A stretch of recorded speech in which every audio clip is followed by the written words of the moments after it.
Yaka fête ses 10 ans. Waouh! Ça fait beaucoup 10 ans. C'est trop. Félicitations. Que de chemin parcouru, que de destin transformé, que de vie changée. Waouh. Non, 10 ans, c'est très symbolique.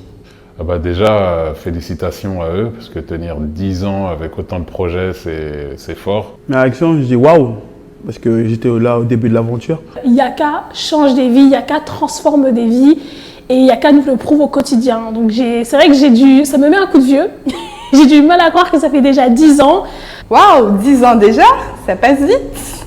Toutes les personnes que j'ai vues dans ma vie qui sont dans Yaka et qui ont été impactées par Yaka, je me dis mais en 10 ans il y a déjà tout ce monde.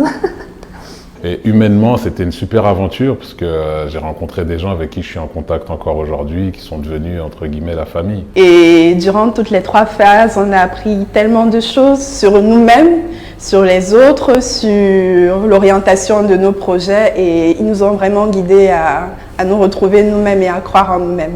Yaka, ce qui m'a apporté personnellement, c'est que moi j'étais dispersé, j'étais pas structuré. Tu vois, je connaissais mon potentiel, mais je savais pas vers où aller en fait pour de vrai, tu vois.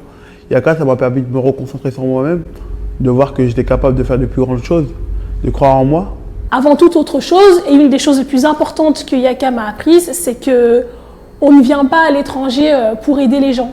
On va à l'étranger pour échanger, ils nous apportent des choses et on leur apporte des choses. Ça m'a permis non seulement de comprendre les difficultés des autres, mais aussi ça me permet de comprendre les choses sur les terrains, sans être distant, à participer, à donner, à faire des dons et tout, mais en agissant à mes mains propres, en étant sur place. Ils m'ont donné énormément de confiance en moi. Tu vois, le max de confiance il a, Yaka il le met là, au-dessus de la vidéo, tu vois. Comment est-ce que ça a changé ma vision du monde? Ça m'a permis d'avoir accès à énormément de personnes de différentes cultures, de différentes origines et de différentes tranches d'âge. J'étais en service civique à Yaka et j'ai travaillé en particulier avec une résidence intergénérationnelle, ce qui m'a permis de voir encore une autre face du monde et partir en Inde aussi avec Yaka. Donc il y a eu tellement de choses qui ont fait que maintenant, je ne vois pas le monde juste du bout de mon nez. Et voir des choses, des gens auxquels j'aurais jamais pensé voir un jour, quoi, connecter avec des gens qui rien ne nous voue à nous rencontrer. Et finalement, c'est tout con, mais même à l'autre bout du monde, on arrive à se parler, à se comprendre et à rire des mêmes choses. Yaka a changé ma vision du monde. Je pense que ça m'a donné encore plus confiance dans le monde, dans le pouvoir collectif, dans la capacité à voir que des jeunes de tout horizon, de partout, peuvent s'engager et s'unir pour créer de belles choses. Ça a affirmé beaucoup de choses que je me cachais au fond de moi, dans le sens où l'éducation d'aujourd'hui, ça j'en suis convaincu qu'il est bancal.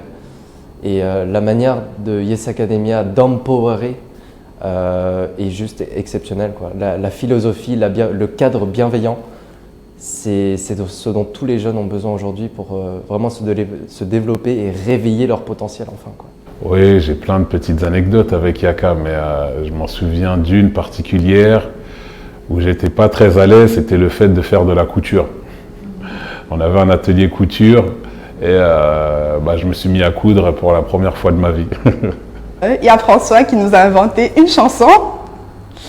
Et cette chanson, elle a chanté le dernier jour du voyage. Je me souviens encore, on était dans le taxi en route vers l'aéroport et on s'est mis à chanter dans la voiture. Et c'était Alhamdoulilah, ici c'est la belle vie. Oh, oh, oh, oh, Sénégal, avec Yaka, on s'amuse comme des ouf. Donc, merci François. La chanson, elle est restée jusqu'à aujourd'hui et chaque fois que j'y repense, ça me fait rigoler, ça me rappelle de bons moments. Moi, l'anecdote, c'est que quand on est parti à la ferme, chez Dave, tu vois, on est parti à la ferme, moi je connaissais pas tout ça, tu vois. Tout ce qui est vegan, tout ça, on mangeait pas de viande, on faisait du woofing. Moi je connaissais pas, c'est quoi le woofing? Alors, un de mes meilleurs souvenirs, c'était pendant un des moments de promotion de Yaka, on était allé au Solidays. Yaka en lingala, ça veut dire viens, et Yaka en wolof, ça veut dire espoir. Et du coup, on demandait à chacun, viens et donne-nous de l'espoir. Du coup, qu'est-ce qui te donne de l'espoir à toi? Et ça crée vraiment une belle discussion. On se rendait compte que l'esprit Yaka, c'est quelque chose qui se trouve en tellement de personnes. Les départs, quoi. Quand on quittait les villages pour rentrer en France, c'était horrible. C'était horrible. C'était que des pleurs et tout, c'est n'importe quoi. J'ai plein de souvenirs, mais qui sont pas conventionnels en fait. C'est tout ce qui est interdit à Yaka. Putain. On était venus à construire des poulaillers pour les poules dans la ferme là-bas. Et après, quand on a terminé, pour inaugurer la construction et la fin de projet, on a fait les danses des poules. On s'est déguisés et c'était drôle et c'était formidable après d'avoir réalisé. Enfin, c'est juste être petit comme ça, mais après pour moi, avoir participé avec d'autres personnes à construire quelque chose, c'était une toute première fois. Et, le forum Participer, qui a été un moment post-voyage très chouette et où on a pu recréer du lien et inspirer d'autres jeunes, donc c'était un beau souvenir aussi. Et donc on a fait ce petit documentaire qui a vraiment vécu pendant au moins 2 ans. On allait régulièrement au sein des écoles, au sein des associations pour le diffuser. Et vu que c'était un très court documentaire de 20 minutes, ça nous permettait après, pendant 30, 40, 50 minutes, de débattre avec les gens. J'ai décidé de créer une école de foot pour les enfants dans le village dans lequel je suis parti. J'étais surtout content d'avoir pu le construire grâce à ce que m'a appris Yaka. J'ai vécu dans un petit village 5 ans de ma vie et dans ce village-là, il y avait des personnes étrangères qui venaient, qui faisaient de l'humanitaire. Il y avait un impact, mais cet impact était à chaque fois très court et à chaque fois, il nous laissait vides en partant. Yaka, en venant dans un village, de ce que j'ai vu, de ce que j'ai compris, c'est qu'il y a un vrai niveau d'empowerment, il y a un vrai niveau où les personnes dans ces villages-là se sentent grandir et font plus d'actions dans leur village, se sentent, voilà, c'est de l'empower. Donc pour moi, qu'il y ait un Yaka dans chaque ville, dans chaque village. Dans 10 autres années, j'espère qu'il y aura des Yaka un peu partout. Au moins un Yaka sur chaque continent, ce serait déjà génial. Et je pense qu'avoir plusieurs antennes va permettre de pouvoir rayonner un peu Yaka un peu plus partout. Faire en sorte aussi de toucher un maximum de personnes, rassembler plus de personnes, tu vois. Et je pense que ce soit de l'espoir, de l'amour, des envies, des projets, on n'en a jamais assez. Tu vois. Donc je pense que Yaka, c'est ce que ça incarne, de l'ambition.